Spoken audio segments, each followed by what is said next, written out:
هره ګړۍ د افغانستان له ګوټ ګوټ څخه تازه او کره خبرونه وڅارئ. له امنیتي او سیاسي بدلون نیولې تر ټولنیزو، کلتوري او اقتصادي مسایلو پورې موږ یې بې پرې او متوازن تر تاسو رسوو.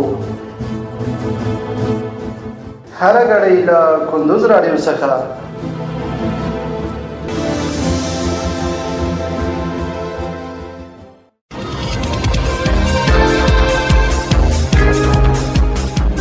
سلامونه او وخت مو په خیر. پام راوړم د کندوز راډیو د دې ساعت مهمو وروستۍ خبرونو ته.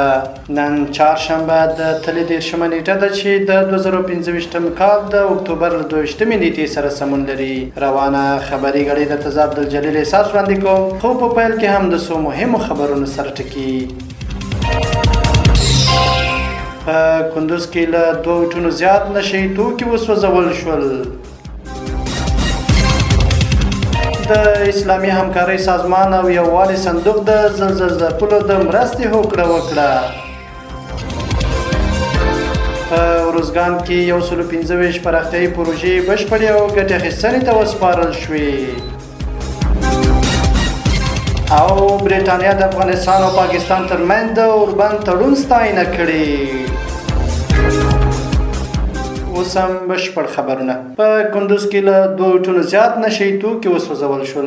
په کندوز ولایت کې له 2 ټنو زیات نشي توکي چې تریاک، چرس، هیروین او نور کیمیاوي مواد پکې شامل دي د عامه محضر په حضور کې وسوځول شول. چارواکي وایي دا توکي د تیر کال په اوږدو کې نیول شوي او شاوخوا 600 کسان د نشي موادو د قاچاق او کاروبار په تور نیولي دي. دوی د نشي توکو د مخنیوي لپاره د دوامدارې مبارزې ژمنه کوي. د سیمه اوسیدونکي دا اقدام ستایي او د ټولنې د پاکوالي په لور مهم ګام بللی دی.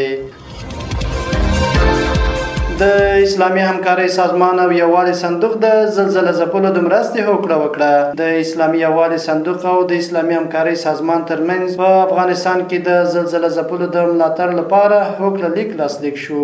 د اسلامي همکارۍ سازمان دفتر ویلي د دې تفاهم له مخې به د اسلامي یووالي صندوق بشري مرستې د افغاني سرې میاشتې ټولنې په همغږۍ د هېواد ختیځو سیمو وروستیو زلزلې ځپلو ته ورسوي.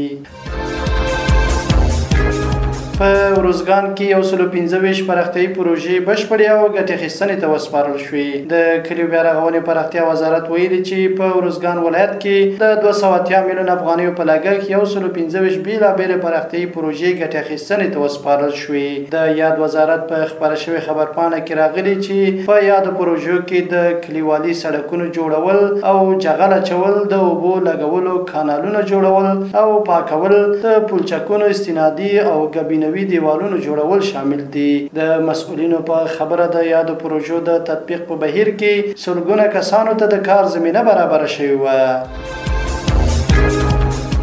او وروستۍ خبر دا چې برېټانیا د افغانستان او پاکستان ترمنځ د اوربند تړون ستاینه کړې. برېټانیا د افغانستان او پاکستان ترمنځ د اوربند تړون هرکلی کړی.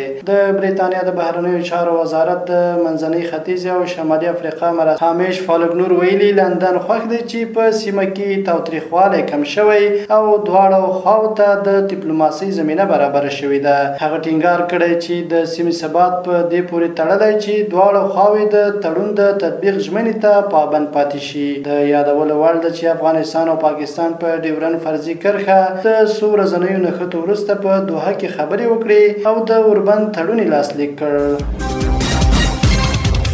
دا د دې مهال مهم وروستي خبرونه. تر بیا ښه وختونه. لوی الله مل شه.